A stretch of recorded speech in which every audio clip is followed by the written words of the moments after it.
and it was a brain tumor. But what were the chances of that happening to me?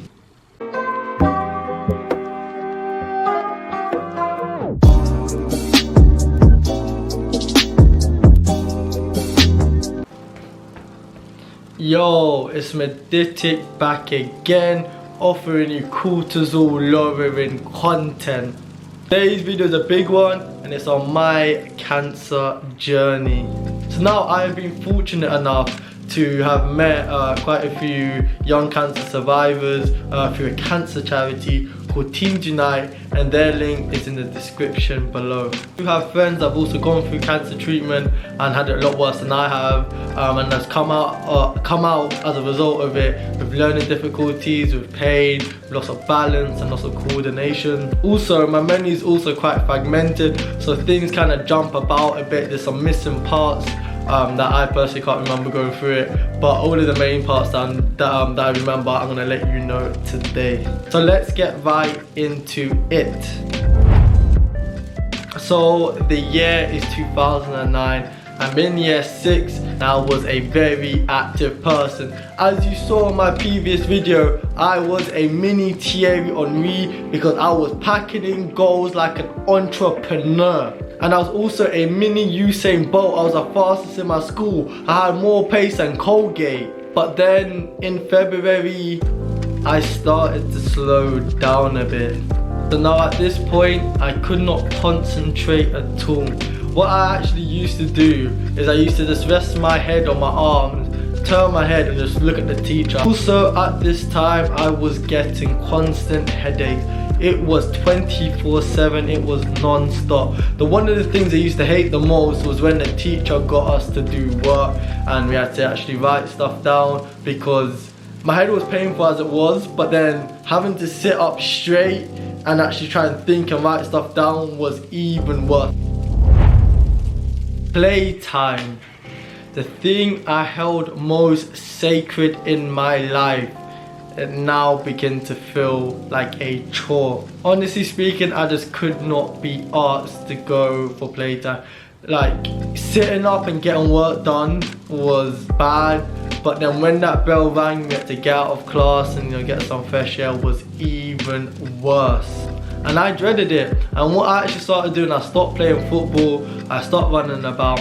And in our primary school, we actually had like this wooden tray, and I basically just sit there by myself.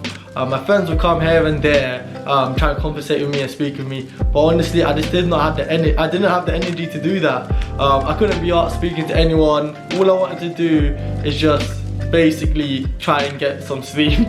So the headaches were also now becoming more painful, and so I never actually used to stand upright or walk upright like this. What I began doing is walking with my head resting on my shoulder. So I always tried to keep my head in this tilted, rested position as much as I could for as long as I could. And I'm not gonna lie, I was in pain every day, and I was just sick and tired of being sick and tired. Now my vision also was affected as well. One of the things I began to notice at first, it wasn't much of a problem because it happened quite slowly. It wasn't just like bang all of a sudden.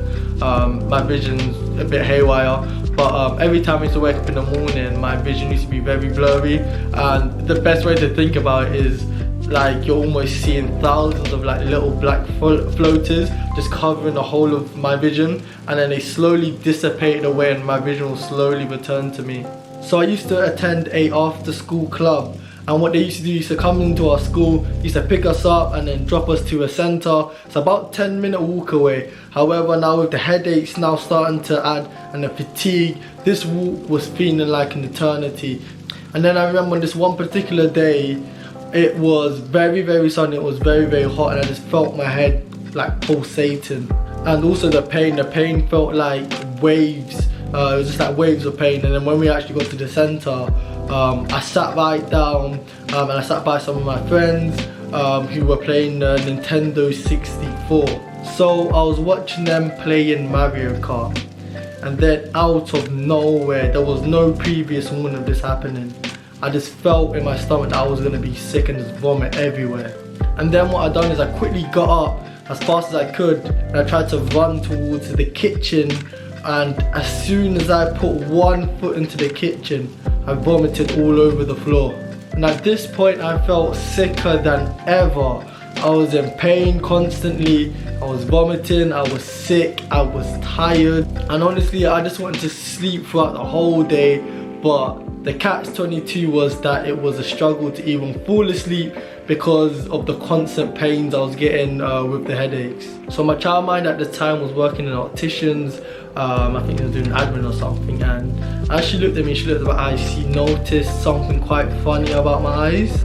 And so she believed that these headaches that I was experiencing and getting was a result of some sort of eye condition or some eye problem. And so then what had happened was I essentially got an appointment with the opticians, and they came and they saw me and had a look at my eyes. And so after all of these tests, I gave my mum a letter for me to go to A&E and get my eyes checked out because things weren't looking completely normal. So my mother then takes me home with the plan of quickly making some food for all of us, and then straight after that then taking us to A&E.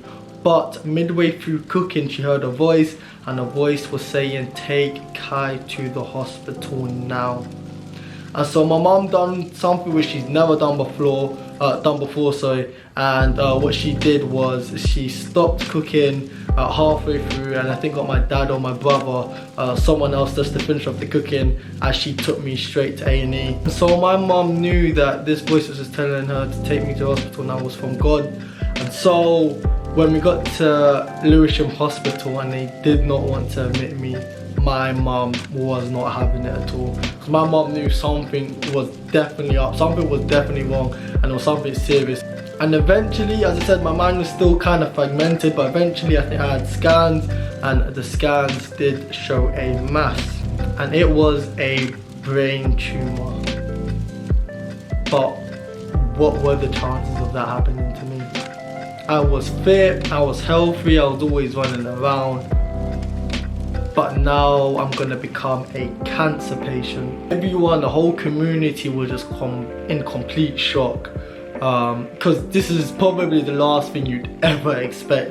And especially for it to happen to someone like me, who's like always doing stuff and was always out and about and always happy, cheerful, and always doing something. The school found out. I was now no longer going to be attending school. I was at my childminder's house, and she was looking after me. And one day I went to the toilet, and when I was done, I looked in the mirror. And when I looked in the mirror, my face looked quite different. I just did not look like myself. And as I touched my head, and I'll never forget this, as I was touching my head, it felt like there was a fluid build up. So when you not normally touch it, it's hard. But when I was touching it, I could feel fluid there, and my face just looked very puffy. And so then I went down and I told my childminder, I was like, I think I look different, I don't know what's happening. And she said, don't worry about it, when your mum comes, she'll pick you up and we'll see what we'll do after that. So my mum came, she then took me home, and then after she looked at me, she was like, nah, we've got to take you straight to A&E.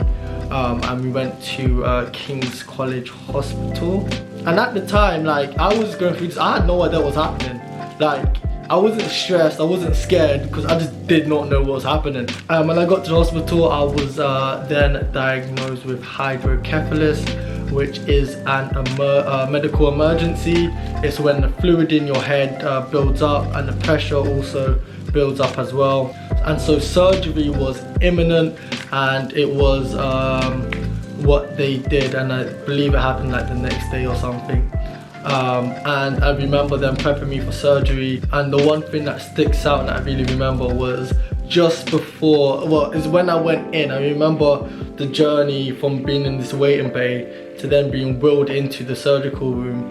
And then I remember just looking at my mum, and I was like to her, "Oh mumsy, guess what?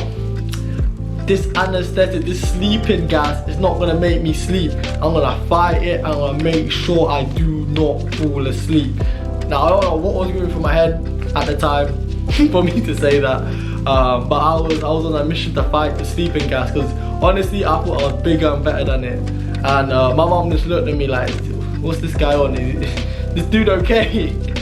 And then obviously they put the mask on my face, taking the deep breaths in, like I'm like, it's not doing nothing, it's not doing nothing. And then the next second my eyes it started to close. I was like, nah. And then like the next second I was out for the count, man. I was gone. I was in a different world. And then hours later I woke up. I was in a bit of pain. I had some pain in my head, and also I looked down on my arm and I was like, what did they do to my arm? I thought this was something to do with the head. And what they had put is, they put a cannula in, or a permanent cannula. And then I was moved back onto lion ward again, and then after that I'd done a bit of physio, and I actually do remember what part of the ward I was on there. And I remember them standing me up and slowly taking steps and all that stuff. And I don't think it took too long until I was basically back up on my feet and moving again.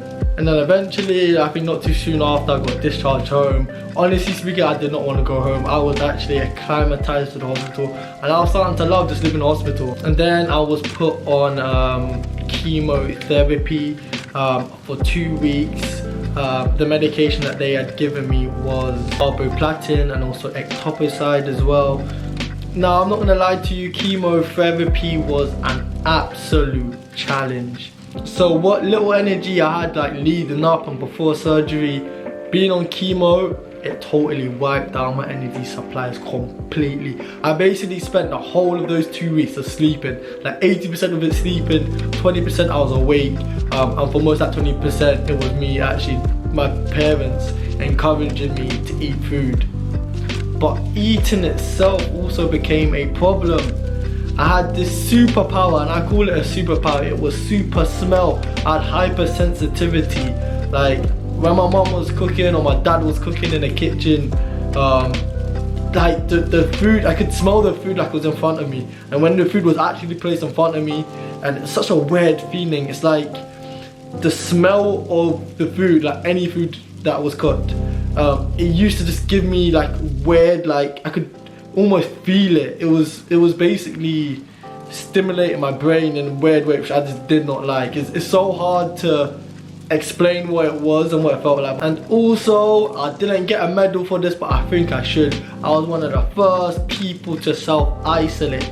Why was I self-isolated? Not just because I was neutropenic, meaning my white blood cells were depleted and low, but I was on chemotherapy during a pandemic.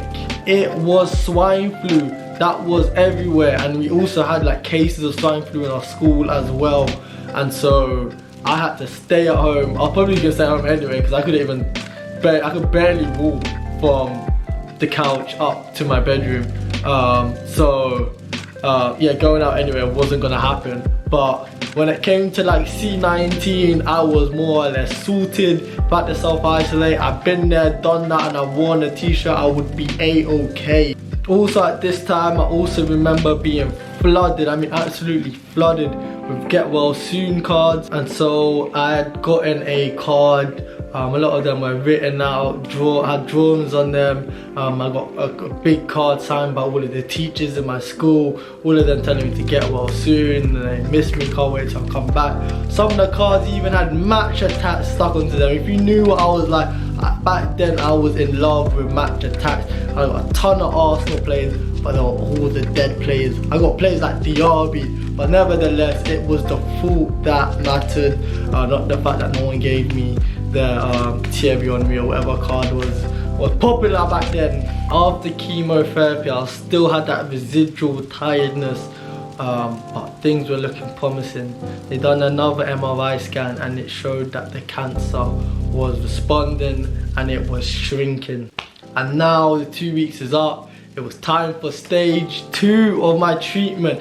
It was radiotherapy, and this is when things started to change completely. And this is also the end of part 1. If you want to see the next video, and if you want to see part 2, make sure you subscribe, hit the notification button, smash the meditics out of the like. Don't be selfish, there's enough meditic to go around, and make sure you share the video and tune in for part 2 because things start to change. My mom might as well put me on a bowlish strip of the 6th of August.